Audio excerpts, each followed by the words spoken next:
최근 회원 수가 200만 명이 넘는 국내 한 온라인 커뮤니티 사이트를 통해서 악성 소프트웨어인 랜섬웨어가 배포되는 일이 있었습니다.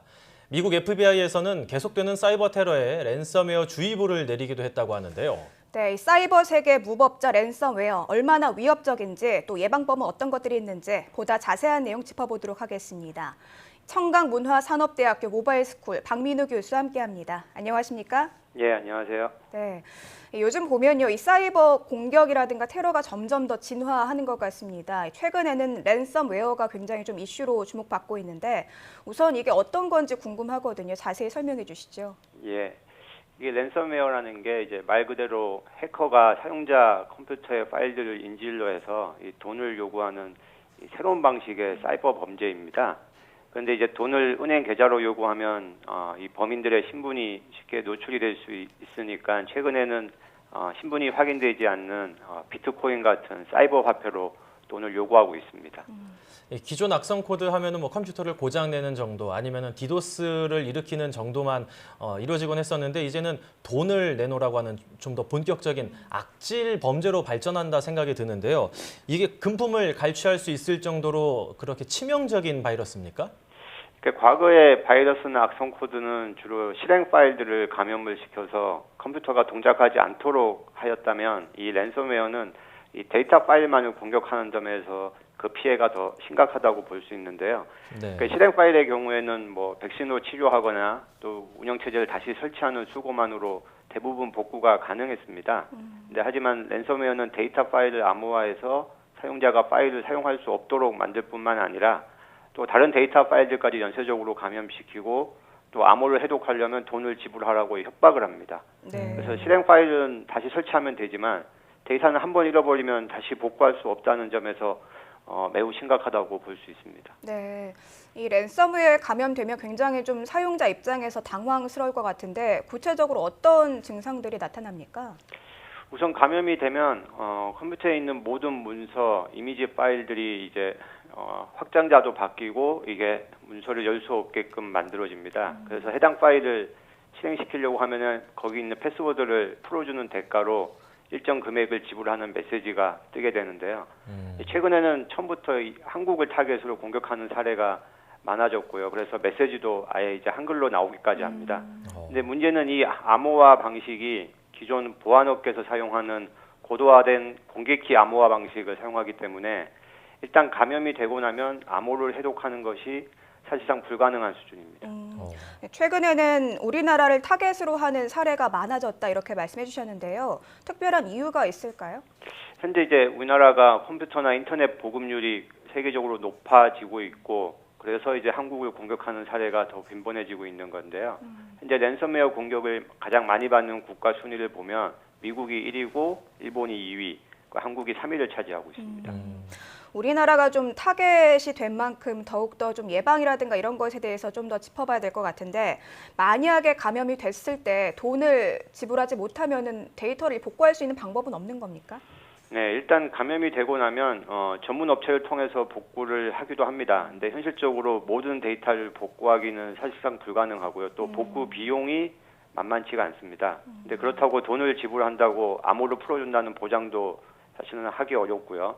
오히려 돈을 지불하는 사례가 늘어나면 이런 범죄가 더 증가하게 될 겁니다. 그래서 복구보다는 예방에 노력하는 것이 더 현실적이라고 보입니다. 예, 지금 TV 화면으로 보니까 감염됐을 때 정말 답답할 것 같고 깜짝 놀랄 것 같거든요. 전 세계적으로 랜섬웨어 때문에 몸살을 앓고 있다는 얘기를 들었는데 지금 피해 상황은 어느 정도 됩니까? 랜섬웨어가 처음 개발된 거는 1989년입니다. 이때만 해도 기존의 다른 바이러스하고 크게 다르지 않았는데요. 근데 96년에 공개키 방식 암호 해독이 생기면서 어려워졌고 2005년 이후에는 거의 해독이 불가능한 수준까지 발전하게 됐습니다. 2013년에 이제 비트코인을 활용한 방식이 대세를 이루면서 급격하게 피해가 증가하게 되었는데요. 작년에 전 세계적으로 발견된 랜섬웨어 공격이 36만 건 정도 되고요. 국내에서는 한 4,400건이나 됩니다. 네, 그렇다면 이 공격 대상이 되는 곳은 어떤 곳인지도 궁금한데요. 예, 돈을 노리고 하기 때문에 기업, 병원, 학교를 대상으로 하는 랜섬웨어 공격이 이제 빈번해지고 있고요. 과거에는 이메일이나 파일 공유 사이트를 통해서 주로 배포가 되었는데 최근에는 웹사이트에 광고 배너를 통해서 배포되는 방식이 도입되면서 특정 사이트에 접속하는 것만으로도 이제 감염이 될 수 있습니다. 그래서 국내에서 잘 알려진 커뮤니티 사이트가 확산의 진원지가 되기도 했던 겁니다. 네, 방금 말씀하신 이제 국내 온라인 사이트에서 광고를 통해서 배포된다 이제 이렇게 볼 수가 있는데 이런 식으로 광고로 배포되는 경우가 굉장히 흔한 편인가요? 대부분 웹사이트는 광고를 통해서 수익을 얻고 있고요. 그래서 보안이 인증되지 않은 소액의 광고들이 사이트 곳곳에 붙어 있게 됩니다. 이런 소액 광고의 허점을 랜섬웨어가 집중 공략하고 있습니다. 작년에 구글에서 차단시킨 악성 코드가 포함된 광고가 7억 8천만 개였다고 하니까 과거 스팸 메일 방식보다 더 잦은 편이라고 볼 수 있겠습니다. 사실 앞에서 이제 말씀드린 그 온라인 커뮤니티를 저도 굉장히 자주 이용해서 하루에 10번도 넘게 휴대전화로 들어가곤 했었거든요. 그렇다면 제 휴대전화나 태블릿 이런 스마트 기기들도 위험하다고 볼 수 있지 않을까요? 그렇습니다. 이 윈도우에 비해서 뭐 그나마 보장이 됐다고 생각했던 애플 맥OS에서도 랜섬웨어 공격이 시도되고 있고요.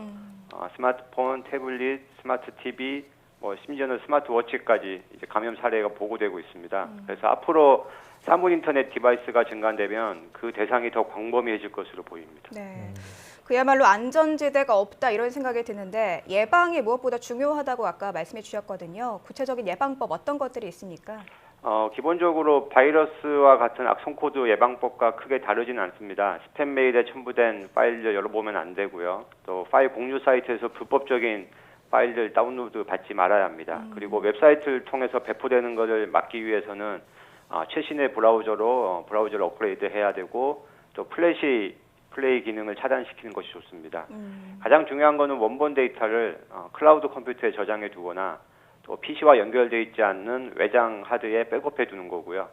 뭐 CD나 DVD로 저장해 두면 감염될 확률은 거의 없습니다. 네, 좀 미리미리 사용자들이 주의를 하고 예방법을 숙지하고 있는 게 중요할 것 같은데요. 물론 예방법을 잘 알고 있는 것도 중요하겠지만 이런 랜섬웨어 치료라든가 극복을 위한 연구 개발 어느 정도 이루어지고 있습니까?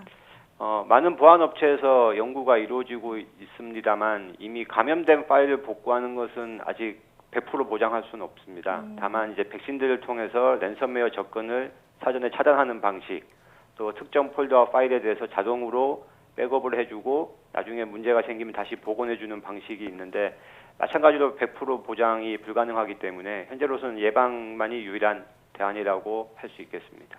네.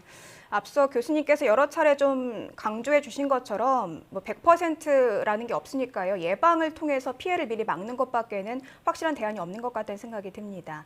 네, 지금까지 청강문화산업대학교 모바일스쿨 박민호 교수였습니다. 오늘 말씀 잘 들었습니다. 감사합니다. 네, 랜섬웨어에 이제 감염되고 나서 이제 금품을 내놓으라고 협박을 받는다면 응하기도 그렇고 또 응하지 않기도 그렇고 굉장히 애매한 입장이 될 것 같거든요. 이 데이터 만약에 암호화돼서 날아가게 됐을 때 안에 있는 데이터가 뭐 돌아가신 부모님의 유일한 사진이라거나 여태까지 자기가 쌓아왔던 그런 작업물들 이런 게 있다면 정말 피해가 막심할 것 같으니까 이런 물건들을 소중하게 간직해서 잃어버릴 수 있지 않게 하는 게 참 중요한 것 같습니다. 네, 맞습니다. 뭐 우리 속담에 소 잃고 외양간 고친다 이런 말도 있잖아요. 그렇기 때문에 미리 좀 예방법을 숙지하고 있는 게 무엇보다 중요할 것 같다는 생각이 듭니다.